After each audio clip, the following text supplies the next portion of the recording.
예, 키를 쥐고 있는 것은 정의당입니다. 이른바 민주당이 추진하고 있는 쌍특검에 대해서 정의당의 입장이 조금 오늘 좀 달라진 것 같습니다. 박원석 의원이 좀 잘 알고 있을 것 같아요. 먼저 이정미 정의당 대표와 그다음에 시대전환의 조정훈 의원의 얘기를 먼저 듣겠습니다. 정의당이 이번에 발의하는 특검법안은 일반 특검 법안입니다. 이 50억 클럽과 관련되어서 국민의힘도 민주당도 거기에 연루되어 있는 사람들이 있습니다. 그렇기 때문에 특검 추천에 대한 어떤 공정성 문제가 또 진행될 거고 양당이 추천한 검사에 대한 또 공방이 오고 갈 것이기 때문에 그것으로부터 자유로운 나머지 비교섭 단체들이 추천을 해서 선택을 하도록 하는 것이 특검 그 임명 과정에 어떤 순조로운 합의를 이뤄낼 수 있다 이렇게 보고 있기 때문입니다. 정치적 의도가 민주당에 있다고 말씀하셨는데 어떤 정치적 의도를 말씀하시는 겁니까? 지금 지난 9월에 김건희 여사 특검을 강력히 추진했다가 한동안 주춤했다가 또다시 추진한 이유는 한 가지인데 이재명 대표의 그 뉴스 검찰 소환 뉴스 줄이겠다는 전략이 아닐까 싶습니다. 정치에서는 이제 이슈는 이슈로 덮는다라는 정치적 기술들이 있는데요. 국민 여러분의 관심을 다른 데로 돌리기 가장 좋은 소재, 가장 자극적인 소재는 결국 현직 대통령 배우자에 대한 스캔들, 특검이지 않겠습니까? 네, 민주당이 특검법안을 발의를 하더라도 법사위를 거쳐야 되기 때문에 국민의힘 김도우 의원이 법사위원장이 법사위 통과 가능성이 낮습니다. 그래서 바로 국회 본회의로 가는 패스트트랙에 태워야 되는데 이러려면 180석의 찬성이 필요합니다. 민주당 의석수 169석으로는 부족하죠. 그래서 정의당과 시대전환 또 야당 의원들의 표가 상당히 좀 절실한 상황입니다. 자, 먼저 정의당의 입장이 조금 뉘앙스가 어제와는 좀 달라진 것 같아서 좀 하나하나 명확하게 좀 짚고 가겠습니다. 민주당이 추진하는 대장동 특검은 찬성이죠. 대장동 특검이라기보다도 50억 클럽 특검이죠. 예, 50억 클럽 특검은 찬성. 오늘 법안을 발의했습니다. 정의당에서. 예, 알겠습니다. 50억 특검은 찬성. 윤 대통령이 검사 시절에 부산저축은행 수사를 하면서 봐주게 했다는 의혹과 관련된 이 부분은 특검 대상에 좀 설명을 드려야 될 것 같아요. 정의당이 낸 법안을 보면 이 수사 대상을 특검의 수사 대상을 1호로 50억 클럽에 이름이 등장한 그 50억 클럽 멤버들에 대한 수사, 비위 혐의에 대한 이게 1번. 2번이 그 사람들과 연관된 사건에 대한 수사. 그러니까 이 부산저축은행 사건 같은 경우에 이분들이 그 부산저축은행 비리를 비호하는 그런 역할을 했을 가능성이 높아요. 법률가들이기 때문에. 그래서 부산저축은행 사건까지 확대될 수 있는 거죠. 윤 대통령 검사 시절에 이 부산저축은행 수사도 포함됐다. 포함될 수 있지요. 해석에 따라서는. 예. 그리고 이제 이 사건 수사하다가 알게 된 사실들에 대한 수사. 이렇게 이제 보통 특검법 만들 때 그런 식으로 만들어요. 그래서 50억 클럽 특검에 포커스를 두고 있지만 50억 클럽 플러스 알파로 수사를 할 수 있는 가능성을 법안이 담고 있기 때문에 민주당 주장을 다 수용한 셈이다 이런 뜻이죠. 아니 다르죠. 왜냐하면 민주당은 그거에 더해서 뭐 김만배 씨 누나가 그 뭐 집 사준 거 뭐 등등 막 다 포함되어 있는데 그 내용과는 다르고 무엇보다 이재명 대표 대장동 사건을 특검으로 다자 이게 이제 그 민주당 법안의 핵심이에요. 근데 이제 정의당 법안은 그건 이미 수사가 진행되고 있기 때문에 그렇게까지 가면 안 된다고 보고 약간 내용이 좀 다르다고 보고요. 그러나 어쨌든 이 특검의 필요성은 있다. 그리고 50억 클럽 명단을 제일 먼저 국민들과 언론들 앞에 폭로한 것은 국민의힘이었습니다. 국민의힘의 박수영 의원이 그 명단 개개인들을 줄줄이 다 국회에서 읊었어요. 그리고 당시에 이준석 대표 시절이었는데 이거 수사해야 된다. 특검 통해서 밝혀야 된다. 이렇게 얘기했던 바가 있어요. 저는 이번에 곽상도 의원 판결에 대해서 대통령실도 국민의힘도 문제가 있다고 보기 때문에 50억 클럽 특검에 반대하지 않을 거다. 이렇게 기대를 합니다. 알겠습니다. 김건희 여사 특검 얘기는 조금 뒤에 더 하도록 하겠습니다. 자, 이렇게 지금 정의당이 특검안을 냈고 사실은 민주당 안과는 굉장히 다른 부분도 있습니다만은 어쨌든 윤 대통령이라든지 뭐 또 50억 클럽에 대해서는 포괄적으로 특검을 할 수 있는 방안이라는 점에서 민주당과는 큰 차이가 없는 것 같습니다. 자, 이 특검안에 대해서 국민의힘은 어떻게 생각하세요? 특히 윤 대통령 부산저축은행 문제. 지금 그 정의당 50억 클럽 특검안하고 지금 민주당의 지금 대장동 특검안은 완전히 다른 내용이죠. 방금 박원석 의원이 말씀하신 것처럼 지금 50억 클럽에는 당연히 지금 이제 그 이재명 그 대장동 관련된 건 완전히 빼고 이제 55 클럽 이제 이야기를 이제 하고 계신 거고, 이게 배경이 잘 아신 것처럼 곽상도 의원이 지금 대가성이 없다 해서 뇌물에 관련된 이제 무죄를 받았는데, 사실 이 부분에 대해서는 많은 국민들이 좀 납득하기 힘든 어떤 그런 결정이었습니다. 국민의힘도 그렇고 대통령실도 그런 분위기는 네, 있어요. 그렇습니다. 이거는 뭐 누가 보더라도 좀 납득하기 힘들고, 최근에 또 뭐 유명 의원 건도 그렇고요. 그래서 이 문제에 대해서는 좀 더 강력하게 이제 검찰에서 좀 조사를 좀 임해야 되고, 검찰총장과 서울지검장도 여기 관련해서 공판 검사를 더 추가적으로 뭐 파견한다든지 그런 항소했습니다. 어떤 뭐 이야기를 했습니다. 이 문제에 대해서 특검으로 갈 거냐, 좀 더 이제 그 검찰 보강으로 갈 거냐, 이런 어떤 문제에 대해서는 저희 지금 당에서는 좀 뭐 확실하게 결정된 바는 없습니다만, 어쨌든 이 문제가 이제 국민의 어떤 그 많은 분노를 일으키고 있는 상황인 만큼 이 문제에 대해서는 좀 더 효과적인 검찰의 좀 수사는 필요할 것 같습니다.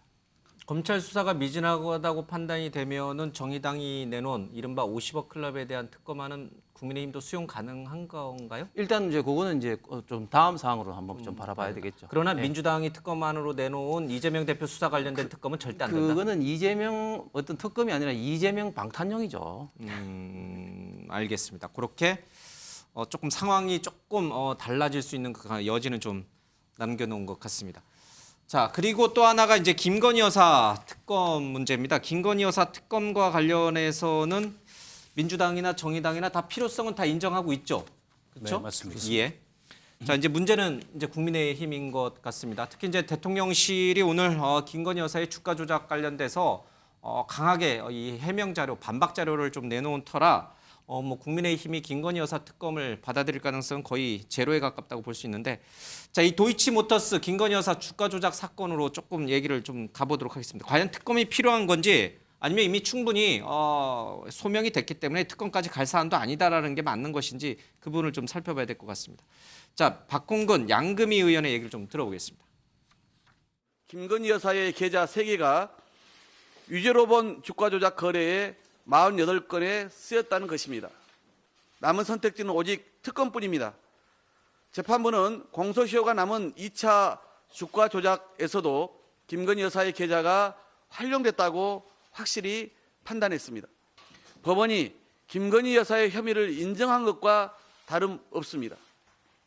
수사로 밝혀야 할 혐의가 중대합니다.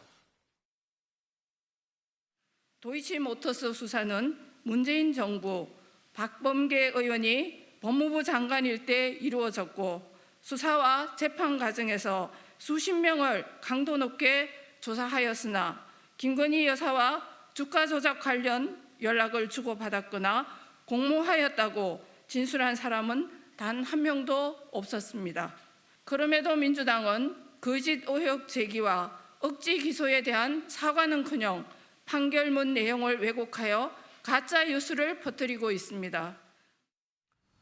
예, 민주당은 권오수 전 도이치모터스 회장의 1심 판결에서 김건희 여사의 이름이 무려 37번이 언급됐다, 이렇게 주장하고 있습니다. 그래서 특검이 필요하다, 이렇게 주장하고 있고, 대통령실이나 국민의힘 쪽에서는 민주당 문재인 정부 때도 제대로 수사 못한 사건 아니냐, 그때 이미 탈탈 털어서 했는데 그때 기소조차 못했는데 왜 이제 와서 또 이런 식이냐, 그리고 김 여사의 계좌가 활용됐다고 해서 김 여사가 주가 조작에 가담했다는 결정적 증거는 전혀 아니다, 이렇게 또 반박을 좀 하고 있는 것 같습니다. 그래서 여기 뉴스와이드에 출연하는 변호사분들에게 다 제가 나오는 변호사마다 다 물어봤어요. 이번에 권오수 회장의 이 1심 판결은 김건희 여사에게 유리한 겁니까? 불리한 겁니까? 이랬더니 대부분 변호사분들이 다 대단히 유리한 쪽으로 나온 거다. 그러니까 쉽게 말하면 민주당 쪽의 특검 주장이 힘을 받기 어렵다, 이런 쪽으로 이제 해석들을 하시더라고요. 우리 최 변호사님도 비슷한 얘기를 하실 것 같은데, 짤막하게 왜 민주당이나 정의당이 내는 김건희 여사 특검이 불필요한 것인지, 정치적인 특검에 불과한 것인지 짧게 좀 부탁을 드리겠습니다.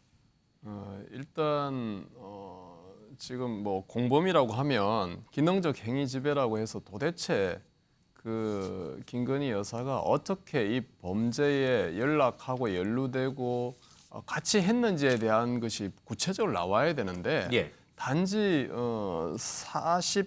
48건의 계좌가 48번의 계좌가 이용됐다.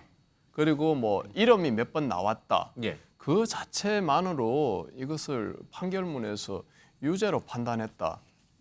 이거는 우리 일반 그 법조인들이 보기에는 예. 너무 과도한 해석이다. 저는 그렇게 생각합니다. 결국 특검으로 가든 또 검찰이 이 부분에 대해서 더 수사를 해도 결국은 권오수 전 회장처럼 핵심적인 죄 부분은 다 무죄가 나올 거다 이렇게 보시는 예, 거예요? 이미 이 판결문에서 앞부분과 뒷부분을 지금 나눴지 않습니까? 예. 그럼 뒷부분 남아 있는 것 중에서 그걸 가지고 그 기소를 그럼 해낼 수 있느냐? 저는 상당히 어려운 부분이 있지 않나 이렇게 봅니다. 예. 근데도 특검을 왜 해야 됩니까? 그러니까 그 소위 말해서 이제 대통령실과 국민의힘에서는 첫 번째 이번에 이제 무죄를 받은 전주 이 사람이 무죄를 받았으니까 김건희 여사도 전주였으니까 무죄 아니냐. 더 많은 김건희 여사보다 더 많이 주가 조작에 관여한 사람도 무죄가 나왔으니. 그러니까 예. 보세요. 이 전주는 말하자면 수사를 받아서 기소가 돼가지고 재판을 받아서 무죄한 거 아닙니까? 김건희 여사 수사 받은 적이 있습니까? 기소됐습니까? 재판 받았습니까? 아니지 않습니까? 수사와 기소와 재판을 통해서 무죄를 받아야 되는 것이죠. 예. 뿐만 아니고 문재인 정부 검찰에 의해서 탈탈 털었다. 그리고 기소도 못했던 내용이다. 이래 말씀을 하시는데 탈탈 털었다라고 표현을 하시려면 적어도 검사 여러 수십 명 동원해서 여러 수십 군데 수백 군데 압수수색하고 포토라인에 세우는 소환 조사하고 이 정도는 해야 탈탈 털었다라고 표현할 수 있는 거 아닙니까? 그렇지 않습니까? 그걸 그러니까 문재인 그걸 정부에서 왜 했으면- 안 했냐는 거예요. 그러니까 탈탈 털었다라는 것은 완전히 거짓말인 것이죠. 탈탈 턴 것이 아니고 사실은 그 검찰의 문재인 정부 때 경찰에 내사 보고서가 있었지 않습니까? 석연치 않은 이유로 수사가 중단이 된 것이죠. 그러고 난 뒤에 이제 계속해서 고발이 돼 있는 거 아닙니까? 그런데 예. 지금 소환 조사도 안 해, 서면 조사도 안 해, 압수수색도 안 해. 이래놓고 문재인 정부에서 탈탈 털었다 그러면은 아예 수사를 안 한 것이죠. 알겠습니다. 그렇게 볼 수가 있는 거죠. 문재인 정부에서 검찰은 그 왜 탈탈 털지 않았느냐 그 부분에서 그러니까 검찰총장의 부인이어서 검찰총장 그렇죠. 당연히 중앙지검장의 부인이어서 우리가 검찰을 비판할 때 우리 국민들께서 검찰에 대해서 그 여러 가지 불신을 가지고 있는데 그 중에 가장 큰 불신이라고 한다면 제 식구 감싸기 아닙니까? 알겠습니다. 서울중앙지검 출신의 검찰총장까지 하고 있는 분의 부인을 어떻게 수사를 하겠습니까? 문재인 정부였지만 당연히 그렇죠. 검사는 그게 자기 문재인 총장 정부의 부인을 검찰이든 조사했었다. 윤석열 정부의 검찰이든 검찰은 끊임없이 자기 식구 감싸기 해오고 자기 식구들에게는 말하자면 솜방망이 처벌을 해왔던 거 아닙니까? 알겠습니다. 그런 역사가 있는 것이죠. 예, 박원석 의원. 뭐 그런 그 측면도 있고 또 한 측면은 이게 2020년 10월에 당시에 이제 추미애 법무부 장관이 수사지휘권을 행사해서 윤석열 대통령을 이 수사 보고 라인에서 배제해라라고 한 뒤에 수사가 시작이 됐는데 이른바 주가 조작의 선수들이 장기 도주를 했어요. 장기간 수사가 진행이 안 됩니다. 왜냐하면 주범들을 잡아야 거기서 이제 수사가 시작되는 건데. 근데 이제 그게 주범들 잡고 수사 시작할 무렵에는 이미 윤석열 대통령이 유력한 대선 후보가 돼 있는 상황이어서 그때는 검찰이 2022년 1월에 한 차례 김건희 여사한테 출석 나와서 수사받을 것을 요구했지만 거부했지 않습니까? 예. 아무런 수사가 이루어지지 않았고 이 사건 고발이 2020년 4월에 이루어졌습니다. 3년 전이에요. 3년 동안 그 어떤 소환도 그 어떤 조사도 그 어떤 수사도 없었다는 거죠. 근데 지금 대통령실은 무혐의라고 주장을 해요. 예. 그러니까 대한민국 이 형사사법 체계를 대통령실이 결정하고 있는 거예요. 검찰은 아무것도 안 했는데. 예. 저는 이런 모습은 세상에 처음 봅니다. 그러면 검찰이 정식으로 김건희 여사를 소환해서 수사를 해보고 혐의점이 있으니 이건 혐의가 없다라고 종결을 하면 되잖아요.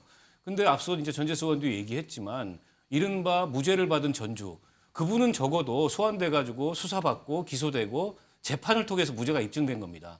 예. 김건희 여사도 그 과정을 거치라는 거 이렇게 뭉개지 말고 이거는 그냥 공소시효 넘기겠다는 것밖에 안 됩니다. 계속 뭉개가지고 이거 대한민국 형사사법 체계를 검찰 스스로가 무력화시키고 있는 거고 이러면서 이 검경 수사권 문제에 대해서 검찰이 저렇게 저항하는 것도 납득이 안 되고 한동훈 장관이 수사지휘권 행사해야죠. 검찰이 제대로 수사 안 하면. 예. 자, 예, 이 사건은 2009년도에서 2012년도까지 지금 도이치모터스 소위 말하는 주가 조작 사건이 이제 사실은 그 전에 일단락이 됐죠. 그래서 뭐 수사 기간이 짧았다 이런 어떤 말은 맞지 않고 그러다가 이제 2020년 그 다시 이제 재고발이 되면서 이제 수사가 되는데 중요한 것은 그 권오수 회장을 비롯해서 9명이 검찰이 기소를 할 때 아예 김건희 여사는 거기서도 아예 빠졌다는 사실입니다. 이 전주의 대상에서도 이제 빠졌다는 것이죠. 예. 그러면서 지금 현재 이제 이렇게 판결이 나면서 이제 1단계 포괄 일제도 사실은 굉장히 좀 무리한 어떤 그 법리였고 그래서 1단계 부분 완전히 지금 현재 이제 면소 판결이 되면서 김건희 여사를 그 소위 말해서 그 이제 주가 관리를 한 예. 사람도 무죄가 나는 그런 어떤 상황이기 때문에 저는 이런 어떤 부분에 대해서 특검을 한다는 것은 저는 좀 상식적으로는 좀 납득하기 좀 어려운 주장인 것 같습니다. 알겠습니다. 아니 그러니까 피고발인 김건희에 대한 처분이 있어야 되잖아요. 아무 처분이 없어요. 고발인들이 아무 처분 통지서를 못 받았습니다. 불기소한다, 무혐의다 이런 처분을 내려줘야 되는데 이거 수사를 안 한 거거든요. 검찰이 수사를 안 하니까 특검 가자는 거죠. 알겠습니다. 자, 그러나 이제 현실적으로 야당이 특검을 패스트트랙에 태우기 위한 180석 확보가 현실적으로 가능한지 그 부분은 조금 부정적인 것 같습니다. 알겠습니다. 자, 하나만 더 사안을 좀 보겠습니다. 지난 매주 토요일마다 지금 이제 촛불 집회 비슷한 형식으로 이제 좀 열리는데요. 이게 뭐 어제 그제 뭐 이렇게 언론에 좀 보도가 됐는데 이른바 활쏘기 이벤트가 있는 것 같습니다. 뭐 온라인 커뮤니티에 그 사진도 좀 나와 있는데 이제 화면에 나옵니다. 윤 대통령 퇴진 집회에 저런 게 나왔는데 글쎄 이걸 제가 누구한테 논평을 좀 들어야 될지 모르겠네요. 뭐 전재수 의원께서 좀 해보시겠습니까? 근데 왜 촛불 행동칙이랑 민주당은 뭐 관련이 없습니다만은 또 뭐 전재수 의원이 저런데 뭐 주동적으로 나가시는 분도 아니고. 네. 글쎄요. 집회를 하게 되면은 주장을 많이 하지 않습니까? 다양한 종류의 예, 예. 사람들도 오시고. 그러니까 충분히 이제 주장을 예. 뭐 하시는 공간 뭐 그런 것들이 많이 보장이 되고 하기 때문에 이게 저렇게까지 할 필요가 있을까 모르겠습니다. 어떤 그 집회를 뭐 재미있고 유쾌하게 하자 또는 무슨 뭐 이벤트 차원으로 좀 뭐 하자 그런 차원의 아이디어일 수는 있으나 좀 과한 것은 오히려 이제 효과를 스스로 주장하는 알겠습니다. 바를 좀 상쇄시킬 우려가 있다. 과하지는 않았으면 좋겠다. 알겠습니다. 이렇게 생각. 저것도 그렇고 앞서 이제 잠깐 얘기가 나왔습니다만 정의당의 이제 특검 관련돼서 민주당과 조금 입장 차이가 있었던 부분에 대해서 이른바 민주당의 개혁의 개딸들이 막 정의당 의원들이나 정의당 분들에게 또 잡혀찍기를 했다는 얘기가 언론에 보도됐습니다. 그런 것도 그렇고 좀 과하다는 생각을 좀 합니까? 뭐 활쏘기도 마찬가지고. 김건희 여사 관련 사건 특검에 대해서는 정의당이 특검의 필요성을 부정하는 게 아니고 예. 시기에 대한 판단이 다른 겁니다. 민주당은 2월 임시국회 내에 패스트트랙으로 그걸 예. 올려서 통과시키자는 건데 뭐 2월 임시국회가 얼마나 남았습니까? 근데 그렇게 되면 이게 이재명 대표 체포동의안 처리하고 맞물려 가지고 결국에는 이게 진영 간의 싸움, 예. 정쟁의 소재밖에 안 되기 때문에 일단 검찰의 수사를 촉구하고 검찰이 수사를 안 한다면 특검으로 가자는 건데 예. 그에 대해서 뭐 개혁의 딸들이 아무리 정의당 의원들에게 뭐 문자 메시지를 보내고 문자 폭탄을 보내도 그런 정의당의 당론을 바뀌지 않습니다. 알겠습니다. 자, 우리 정치가 좀 이게 정상적으로 가려면은 이 유권자들 또 이 일반 시민이 좀 이렇게 너무 극단적으로 치우치지 말아야 됩니다. 예, 극단적인 행동들은 또 발언들은 좀 자제하는 게 좋겠습니다.